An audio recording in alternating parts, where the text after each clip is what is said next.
আল্লাহ আল্লাহ। Doctor Morris বুখারীর নাম তো আপনারা শুনছেন, বড় দার্শনিক ছিল, বড় বৈজ্ঞানিক ছিল। তার একবার ইচ্ছা হইল যে আমি কোরআনের ভিতরে ভুল ধরবো, জোরে কর নাউজুবিল্লাহ। কোরআনের ভুল ধরার ইচ্ছা করিয়া আরবি ভাষায় পাণ্ডিত্য অর্জন করছে।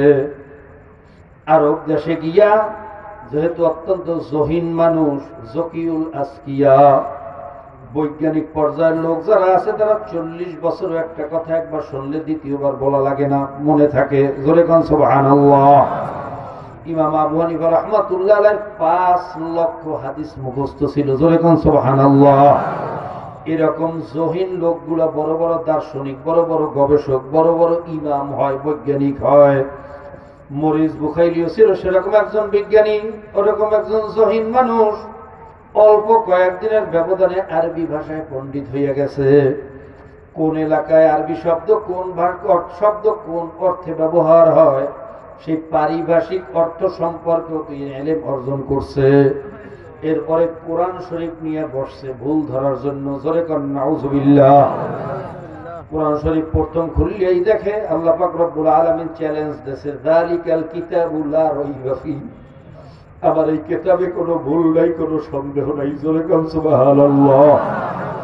মরিস বুখারী আরো লড়িয়া চড়িয়া বসলো যে পৃথিবীর এমন কোন রাইটার, কোন লেখক, কোন কবি, কোন সাহিত্যিক এই চ্যালেঞ্জ দিতে পারে আমার বইয়ে কোনো ভুল নাই। এরকম চ্যালেঞ্জ দেওয়ার ক্ষমতা পৃথিবীর কোনো মানুষের নাই। হয়তো শব্দের দিক থেকে, অর্থের দিক থেকে, বালাগাত ফাসাহাতের দিক থেকে, একদিক থেকে না একদিকে একটা ভুল হবেই হবে। কথা ঠিক না বেঠিক? ঠিক না বেঠিক? কিন্তু কোরআনে এত বড় চ্যালেঞ্জ কিভাবে দিল? আমি নিশ্চয়ই এর মধ্যে ভুল ধরিয়াই ছাড়বো। হয়তো সায়েন্সের দিক থেকে, আর্টসের দিক থেকে, ফিলোসফির দিক থেকে, দর্শনের দিক থেকে, বিজ্ঞানের দিক থেকে হোক, যে দিক থেকে হোক, একটা না একটা ভুল ধরবই ধরবো।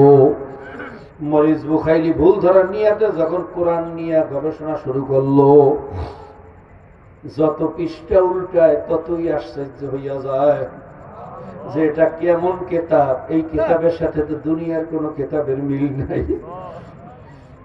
এই কিতাব ছন্দে ভরা, গল্পে ভরা, মজায় ভরা। আল্লাহ!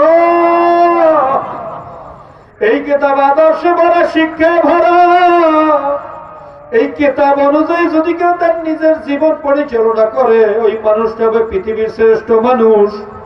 এই কিতাব অনুযায়ী যদি কোনো সমাজ পরিচালিত হয়, ওই সমাজটা হবে পৃথিবীর শ্রেষ্ঠ সমাজ। এই কিতাব অনুযায়ী যদি কোনো দেশ